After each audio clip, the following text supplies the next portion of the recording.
సన్నజాజి పాడక మంచ కాడ పాడక చల్లగా పాడక మాట వినకుండా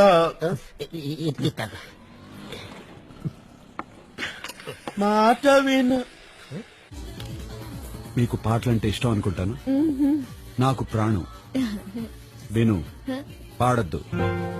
ఇలా అడ్డదిడ్డంగా అసహ్యంగా అస్సలు పాడద్దు. మ్యూజిక్ అంటే విరక్తి వస్తుంది. ఇది షాప్, నీ బాత్రూమ్ కాదు. మిగతా వాళ్ళని కొంచెం ప్రశాంతంగా ఉండి. వద్దు. ఏంది విను.